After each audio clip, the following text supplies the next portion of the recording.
Price எல்லாம் கர்த்தர் நல்லவர் ஃப்ரெண்ட்ஸ். இன்றைக்கி பாட்டு ஸ்டோரி ப்ரேயரில் நம்ம பார்க்கக்கூடிய பாட்டு என் மீட்பர் ரத்தம் சிந்தினார், நான் பரிசுத்தமானேன். என் மீட்பர் ரத்தம் சிந்தினார், நான் பரிசுத்தமானேன். எனக்காக உயிர் கொடுத்தார், நான் மறுரூபமாவேன். எனக்காக உயிர் கொடுத்தார், நான் மறுரூபமானேன். என் மீட்பர் ரத்தம் சிந்தினார், நான் பரிசுத்தமானேன். உண்மை அன்பை உணராமல் உலகின் பின்னோடினேன். உண்மை அன்பை உணராமல் உலகின் பின்னோடினேன்.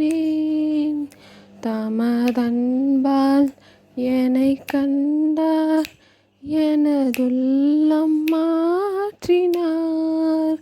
தமதன்பால் தேற்றினார்.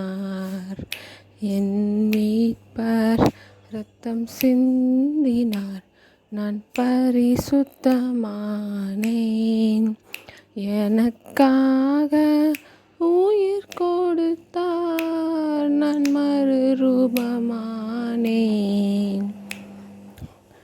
எஸ், என் மீட்பர் எனக்காக ரத்தம் சிந்தினார், நான் பரிசுத்தமாயிட்டேன்.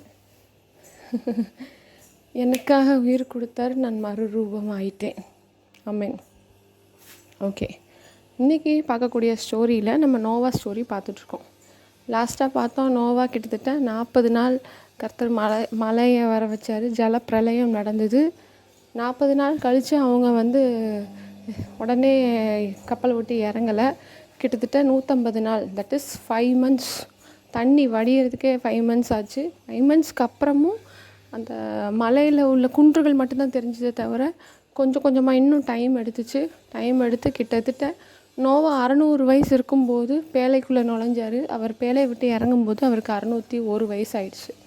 ஓகே, கீழே இறங்குனதும் கர்த்தர் பண்ண மொதல் விஷயம், இவர் கர்த்தருக்கு பலி கொடுக்காரு. தகன பலி, சுத்தமான மிருகங்களை வச்சு உடனே கர்த்தர் ஒரு உடன்படிக்கை பண்ணுறாரு.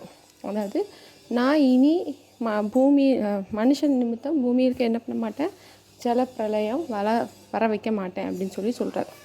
அதுக்கப்புறமா ஆசீர்வதிக்கிறார். நோவாவையும் அவன் பசங்களோட ஒய்ஃபு எல்லாரையும் ஆசீர்வதித்து நீங்கள் பழகி பெருகுங்கன்னு சொல்லி ஆசீர்வதிக்கிறார்.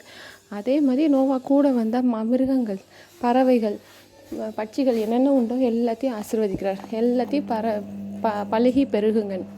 அதே மாதிரி நோவா கிட்ட சொல்கிறாரு, நான் படைத்த எல்லாமே உங்களுக்கு தான், நீங்கள் அதை என்ன பண்ணலாம், சாப்பிடலாம். நான் படைத்த ஆகாயத்து பறவையாக இருக்கட்டும், இல்லை நடமாடுற மிருகங்களாக இருக்கட்டும், சமுத்திரத்தின் மச்சங்களாகட்டும், எதுனாலும் சரி, எல்லாமே உங்கள் கைக்கு ஒப்படைக்கப்பட்டது. நீ எதுனாலும் சாப்பிட. ஆனால் ஒரே ஒன்று, மாம்சத்தை, அதை உயிராகிய ரத்தத்தோடு என்னக்கூடாது, புசிக்கக்கூடாது. அதாவது நான்வெஜ் எடுக்கிறவங்க ரத்த பொரியல், ரத்த ரிலேட்டடாக எதுவும் செஞ்சு என்ன பண்ணக்கூடாது. அது உயிரே அதுதான்.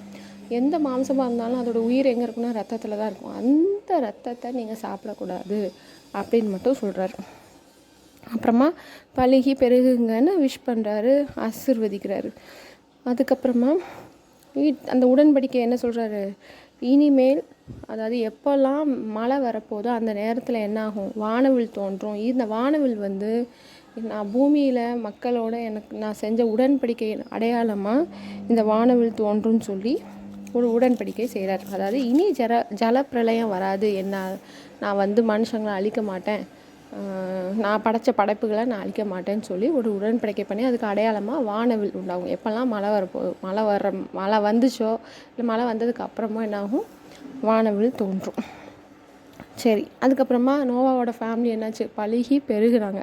3 பசங்க, காம், சேம், யாபேத்துன்னு 3 பசங்களும் பழகி பெருகினாங்க. நோவா திராட்சை தோட்டம் பயிரிடுறவரானார்.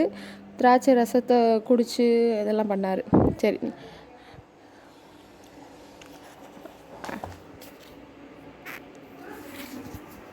அடுத்து மிச்சத்தை நாளைக்கு பார்க்கலாம் ஃப்ரெண்ட்ஸ். அடுத்து ப்ரேயர்.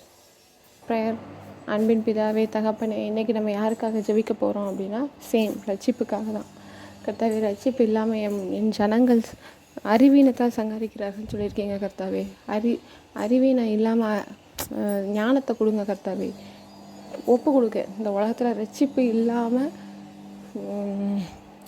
அதாவது வேறு ஒரு ரட்சிப்பு இல்லாமல் மற்ற இதில் இருக்கிறவங்கள உங்கள் கரத்தில் ஒப்பு கொடுக்குங்க கர்த்தாவே. இயேசுவோட ரத்தத்தால் கழுவுறேன்.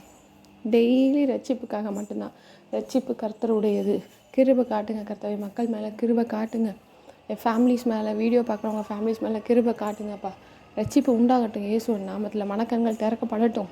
நீர் மட்டுமே ஜீவனுள்ள தேவன்கிறது தெரியட்டும் இயேசுவோட நாமத்தில்.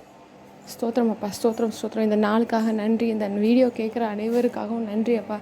அனைவரோட ஃபேமிலிக்காகவும் நன்றி. மட்டும் நீங்கள் எங்களை காத்த கிருபைக்காக நன்றி. இனி காக்க போகிற கிருபைக்காகவும் நன்றி அப்பா. ஸ்தோத்திரம். நீர் மட்டுமே துதிக்கு பாத்திரரானவர் கர்த்தாவே. துதியும் கனமும் மகிமையும் இன்றைக்கு உமக்கே செலுத்துகிறோம். ஆமென்.